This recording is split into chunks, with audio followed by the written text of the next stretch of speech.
Welcome to Classic Game Room for the review of the most extreme game ever created, XGRA, Xtreme G Racing Association. It's in the title, Extreme. Is it extreme enough for you? Perhaps. Is it any good? Well, that's a different story.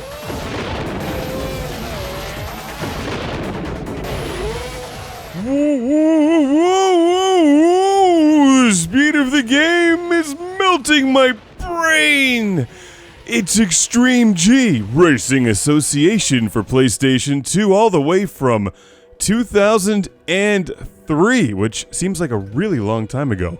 Here's all of the characters in the game. Choose one and race faster than the speed of sound, with murky visuals that you can barely see on PlayStation 2. I remember the first game in this series on N64 being not too bad.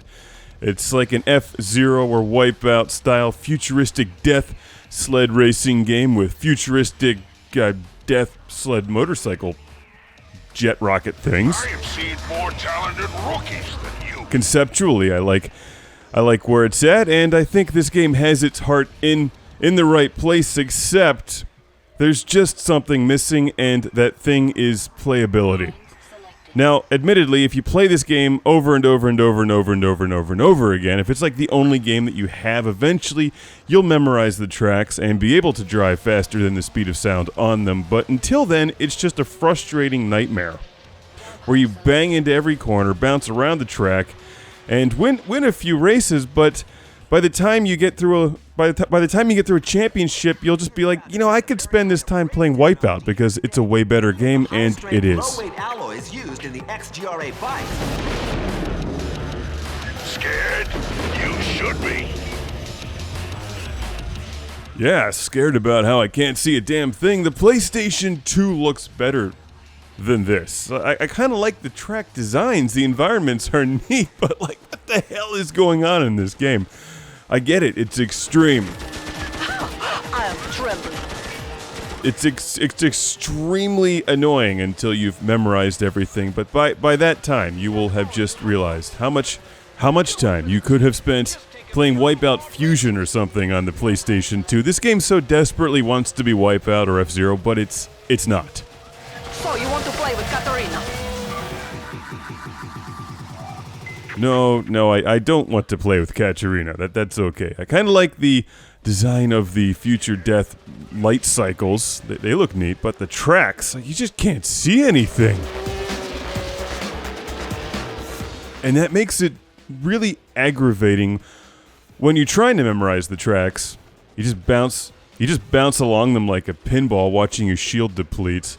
There's these moments where I look at this game like, yeah, this would have been really cool in 2003, but those moments quickly go away. It's all right.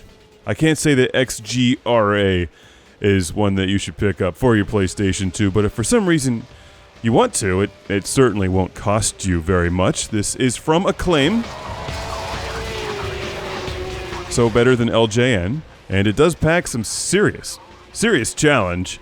If you enjoyed the N64 games, you might want to check this one out. I can't say it's all that much different. It's just, I think on the N64, if you look at that era, the Xtreme G game, actually there were two of them on the N64. I reviewed both. It's been a long time since I've played them. I remember them being way brighter than this, but equally ultra fast and extreme. They were unique games at the time. On target, champ. Take them out and let's finish this. But now that we live in our own fantastic post-apocalyptic dystopian future, you can choose from all of these games. The Wipeout games, the F-Zero games, and numerous other spin-offs and various knockoffs on multiple game systems over the years, which are better than this one. That's really what it comes down to. If you're looking for extreme challenge, the kind of challenge where you need to memorize the track, to make turns long before you actually reach the turn, then you may want to check this one out, XGRA. There's another one of these on PlayStation 2 as well. I think it's just called XG3.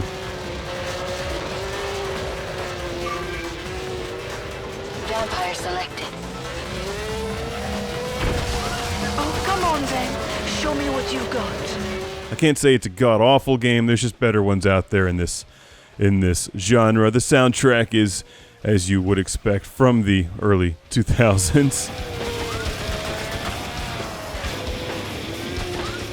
Very mediocre. The controls are super touchy. These bikes oversteer pretty much every time you touch the thumbstick.